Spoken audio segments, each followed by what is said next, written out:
Mardi 24 novembre. Lecture de l'Apocalypse de Saint Jean.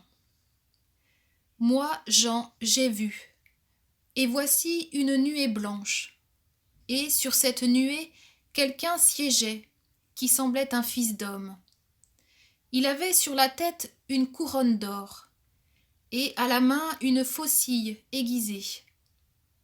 Un autre ange sortit du sanctuaire. Il cria d'une voix forte à celui qui siégeait sur la nuée. « Lance ta faucille et moissonne. Elle est venue, l'heure de la moisson, car la moisson de la terre se dessèche. » Alors, celui qui siégeait sur la nuée jeta la faucille sur la terre, et la terre fut moissonnée. Puis un autre ange sortit du sanctuaire qui est dans le ciel.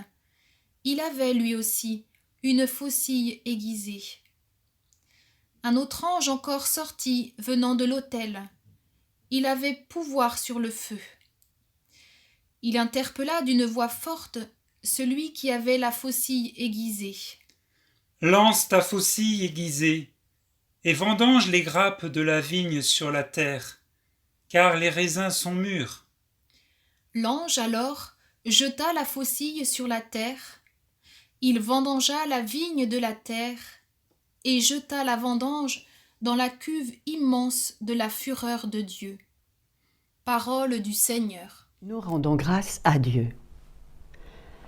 Nous voici à la fin du chapitre 14, moment de la moisson et de la vendange, qui annonce le jugement qui suit la scène des rachetés. Il se fait en présence d'un fils d'homme dans la nuée, comme dans la vision en Daniel au chapitre 7. Ici, en ce fils d'homme, on peut reconnaître Jésus glorifié, revenant à la fin des temps pour juger le monde. Ce verset, « J'ai vu sur la nuée quelqu'un qui siégeait, qui semblait un fils d'homme », n'est pas sans rappeler la parole de Jésus que l'on peut lire en Luc 21. Alors on verra le Fils de l'homme venir sur une nuée avec beaucoup de puissance et de gloire. La nuée est bien comprise dans l'Ancien Testament. Elle est, chez les Juifs, signe de la présence de Dieu parmi les hommes. Rappelons-nous la sortie d'Égypte dans Exode 13. Le Seigneur marchait à leur tête, le jour dans une colonne de nuée et la nuit dans une colonne de feu. Celui qui apparaît sous le caractère du Fils de l'homme a dans sa main une faucille tranchante. Et c'est lui qui lance la faucille sur la terre lorsque l'ange sorti du temple annonce que le moment est venu. On peut faire le rapprochement avec l'enseignement de Jésus dans Matthieu. Le Fils de l'homme enverra ses anges et ils enlèveront de son royaume toutes les causes de chute et ceux qui font le mal. Et, ajoute-t-il, les moissonneurs sont des anges. Mais c'est lui qui dirigera personnellement ce travail. Il séparera les justes des méchants, le bon grain de l'ivraie, mais les justes resplendiront comme le soleil. Toutefois, remarquons que l'expression « la moisson de la terre est desséchée » plus que mûre, prouve que la patience du Seigneur a attendu jusqu'à la dernière minute. Dans la parole de l'ivraie, le Seigneur insiste sur la séparation des justes d'avec les méchants, mais dans cette lecture, l'accent est mis sur l'exécution du jugement sur toute la terre. Puis vient la vendange, mûre elle aussi, mais le produit de la récolte est toutefois jeté dans une cuve particulière. Il s'agit de la cuve de la colère de Dieu, épisode que traitera le chapitre 15. Ce qu'il faut noter cependant, dans ce prélude à la colère divine, c'est que Dieu se soucie de ses enfants et offre une protection à ceux qui lui obéissent. Il nous aime.